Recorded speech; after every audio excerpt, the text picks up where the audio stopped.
69 rokov. Bohužiaľ, dostala som sa do tej situácie platobnou neschopnosťou. To značí, že mám nízky príjem, to je dôchodok. A nemohla som platiť nájomné. Nezvládala som nájomné platiť a musela som z bytu von na základe súdnej výpovede. Nájomné sa zvyšovalo každým rokom. Zo začiatku sa to ešte dalo platiť, keď som tam začala bývať. Ale už potom, ku koncu, už to bolo nezvládnutelné. Už som stála pred tou dilemou. Zaplatím, alebo si naplním tú ladničku a kašlem na nájomné. Tak u mňa zvíťazilo to prvé. Bohužiaľ. Ja som to nájomné nezaplatila a kúpila som si jedenie. Celý mesiac treba nejak žiť. Ten dôchodok je taký biedný a taký nízky, že človek nemôže normálne existovať. Myslím, že viacej ľudí malo tento problém a ocitli sa dneska na ulici. Preto v ich mene chcem povedať, že je to strašne ťažká situácia. Neviete, čo máte robiť, neviete, kam sa máte obrátiť. Do začiatku to bolo tak aj so mnou. Ale dobrí kamaráti poradili, poučili.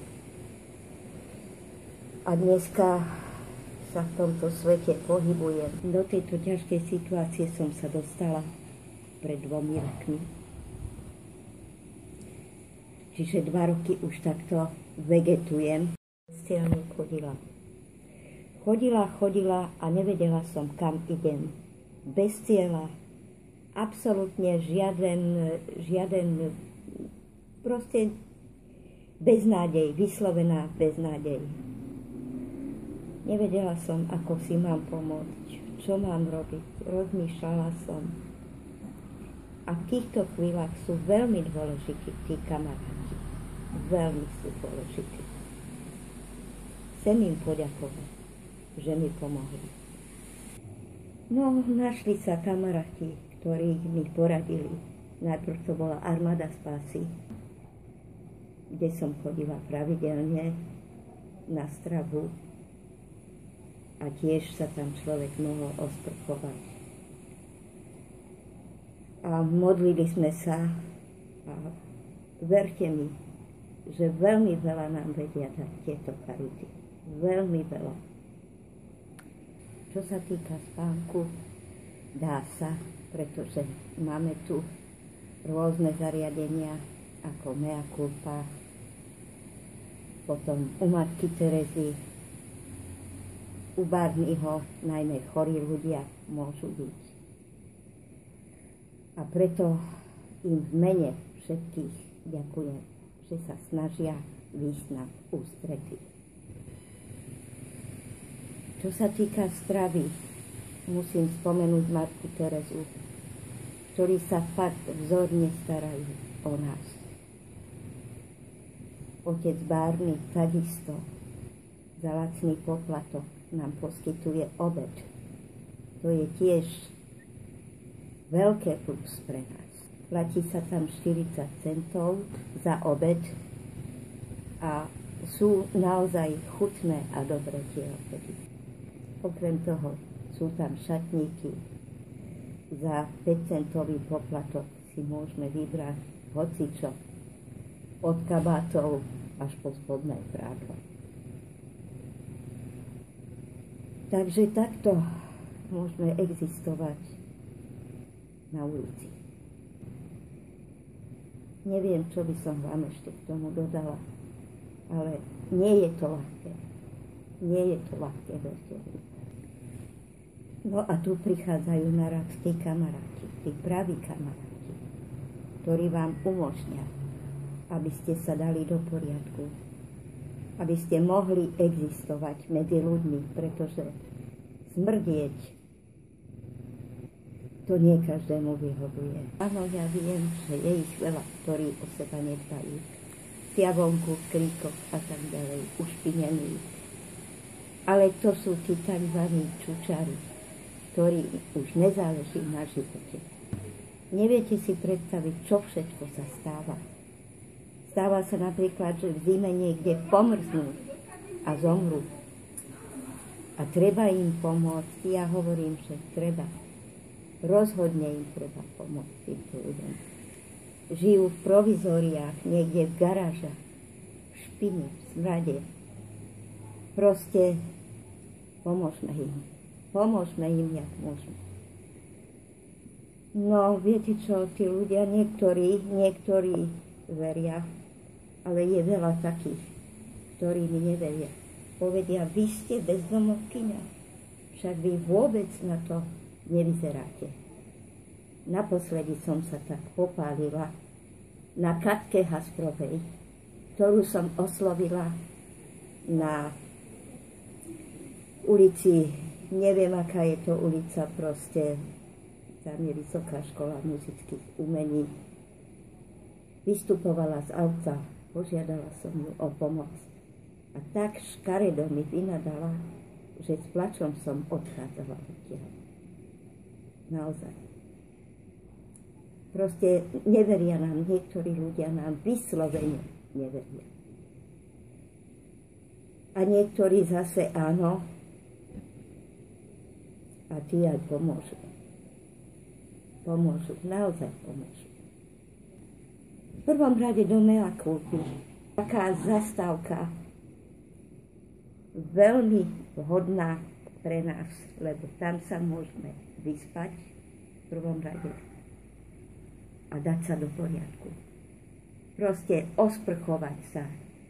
Dajú nám čisté prádlo, čisté šaty. A to nie je už malá pomoc.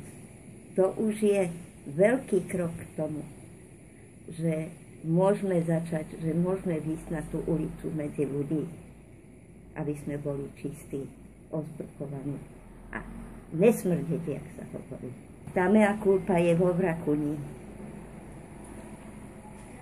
A ja viem, že je to tak trošku od ruky, pretože sa tam dosť, je to ďaleko. Ale radím všetkým, aby to vyskúšali, pretože naozaj tam pomôžu. Tam pomôžu. Dáte sa do poriadku a zas môžete existovať ďalej. Ja konkrétne som bývala vo Vrakuni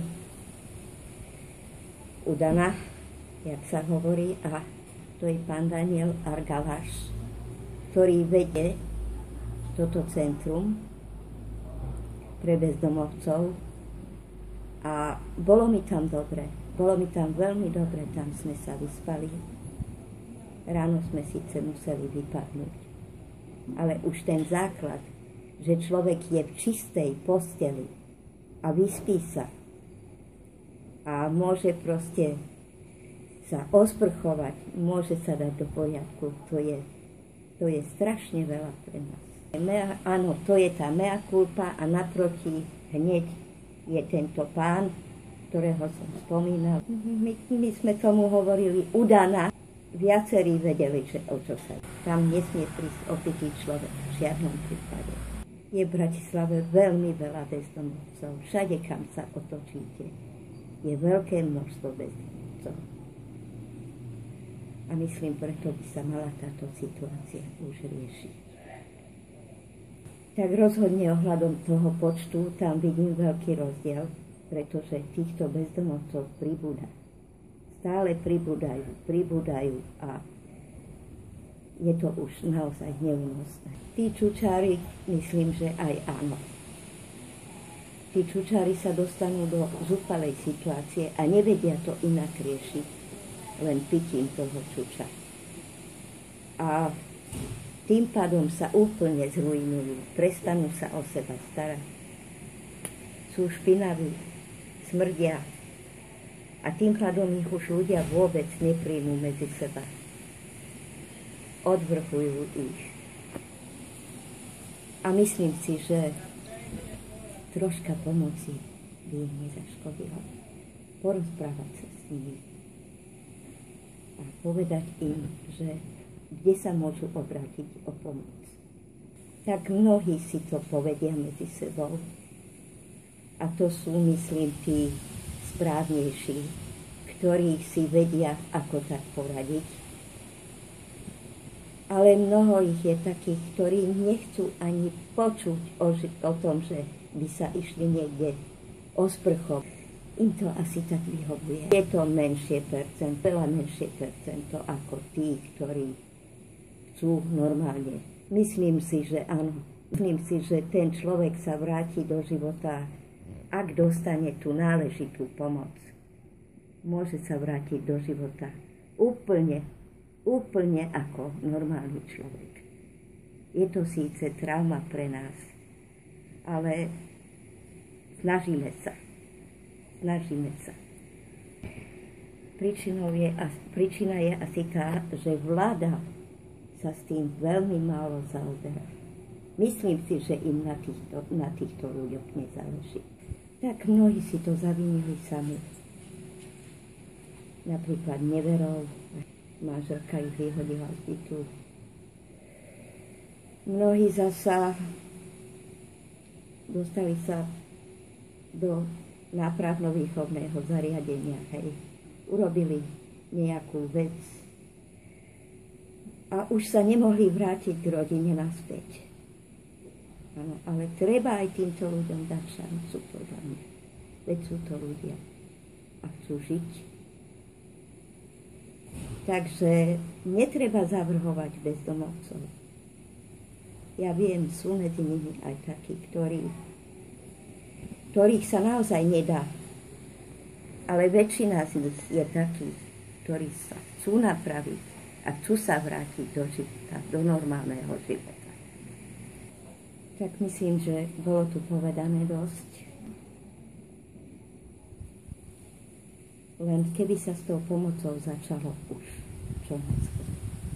Lebo toto už by bolo asi v hodine 12. Áno, stretol som konkrétne Prešovčana, ktorý prišiel a povedal mi, že tam neexistuje charita. Preto prišiel do Bratislavy. Takže prichádzajú aj z mnohých slovenských dedín a miest, aby tu začali žiť normálne ako ľudia. Tak to ráno, myslím, tá hygiena a tak ďalej, to je taká samozrejmosť. Spomínam napríklad svoj deň, áno, že ráno tá hygiena, oblečieme sa. Ešte som nespomenula, že večer si aj operieme veci, áno. Že proste, čo si chceme na druhý deň obliec, to si pripravíme ako za normálnych okolností. Len s tým rozdielom, že skoro ráno musíme vypadnúť. Čiže najneskôr, pred tou 8. A sme do 6. do večera vonku na ulici. Pretože o 6. sa môžeme vrátiť naspäť a o 6. zase funguje tam večera. Áno, večera a zase len príprava na ten spánok. Niektorí to neriešia vôbec, niektorí to riešia u tej matky Terezy, niektorí to riešia u otca Barneyho. Tam dávajú aj obedy, ale mnohí to neriešia vôbec. Mnohí to vyriešia asi tým čučom. No, tí, čo idú na tú charitu spať, tak tí rozhodne nemôžu to čučo. Lebo tam sa na matkové fúka a jak to zistia, že je tam nenulová hodnota, v tom momente musí opustiť nocľaháreň. Konkrétne ani peniaze nie. Ja som sa nikdy neobrátila s pomocou o peniaze, ale skôr o to jedlo. Peniaze nie, to sa rozhodne nerobí, ale ak sa obrátite na niekoho o pomoc, že ste hladná a chcete sa najesť, nájde sa veľmi veľa ochotných ľudí, ktorí vám to jedlo kúpi. A môžete sa najesť v pohode a kľude. Takže peniaze rozhodne nie. Áno, mnohí idú kúpiť do obchodu uštitú pizzu, alebo idú do lahôdok, šalát, pečivo.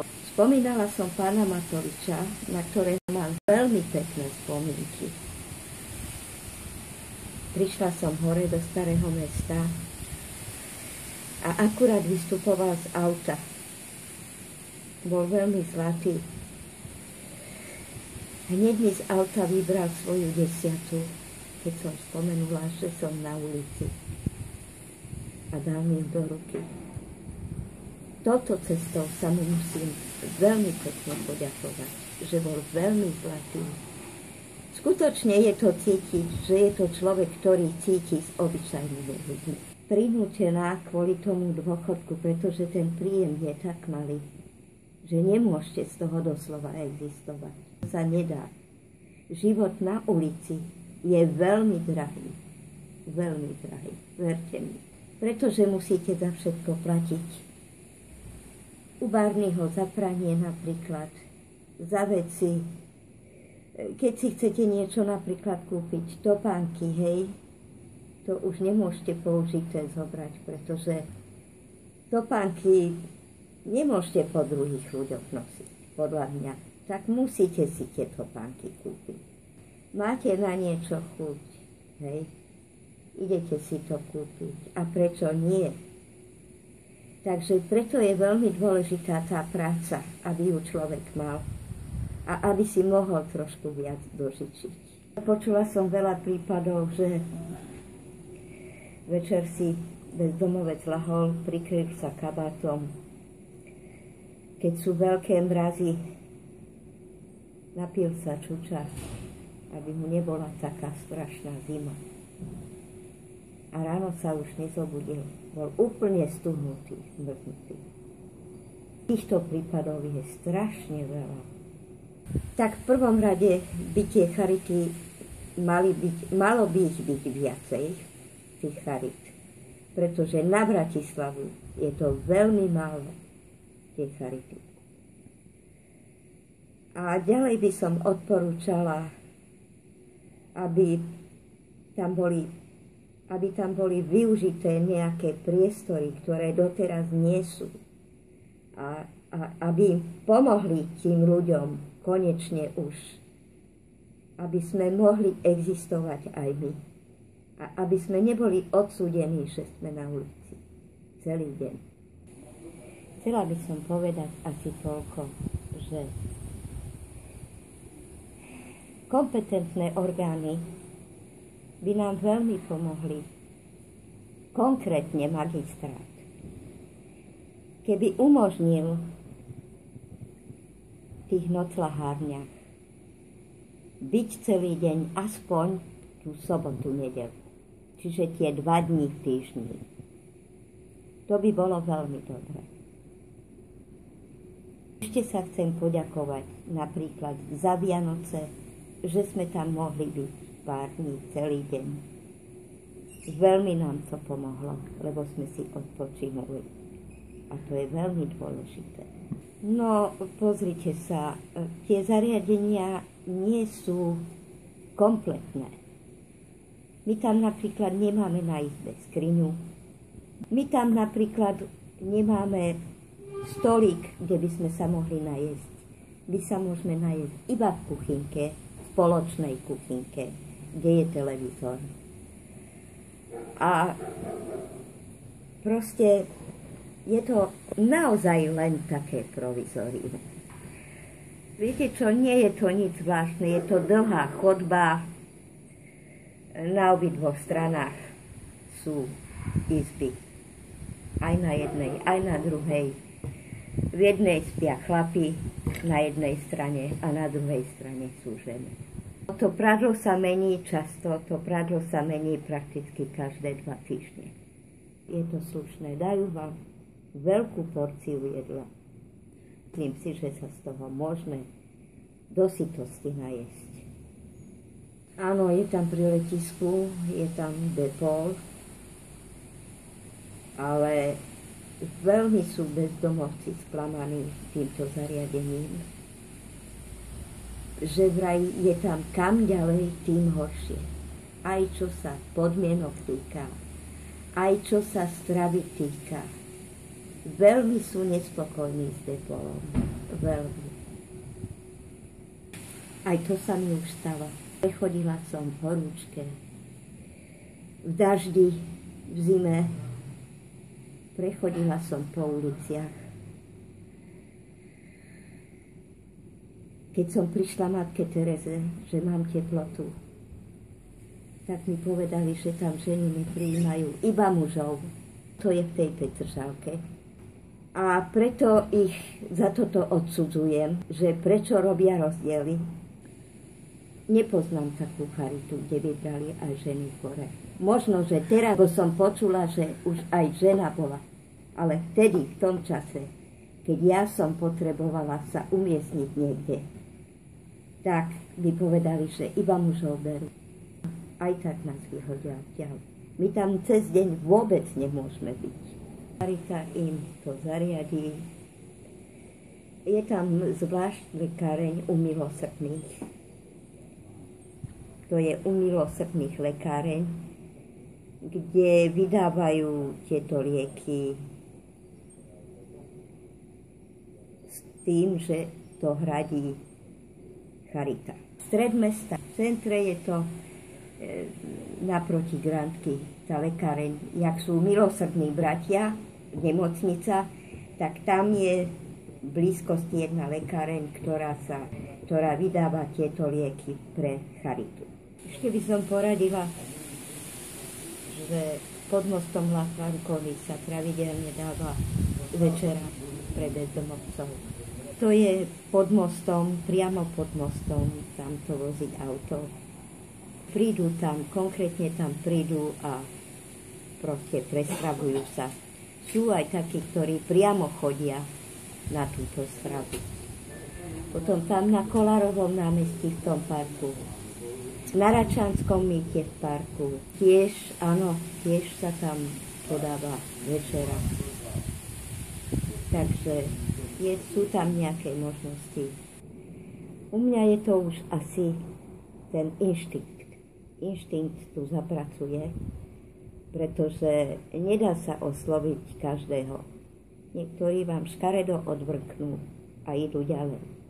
Niektorí vám ani neodzdravia. Proste pozrú sa na vás a idú ďalej. Ale, jak som povedala, dobrí ľudia ešte nevymreli. A sú aj takí, ktorí naozaj pomôžu. Ako vyzerá ten život, tak ten život podľa toho, keď sa chceme zaradiť do normálneho života a máme nejaký ten cieľ, tak tam je to ešte, myslím, v poriadku. Ale sú aj takí, ktorí nemajú žiadnu snahu zaradiť sa do normálneho života. Stratili všetko. Stratili rodinu, stratili deti a už nemajú žiadnu nádej. A týchto ľudí, myslím, treba najviac podporiť.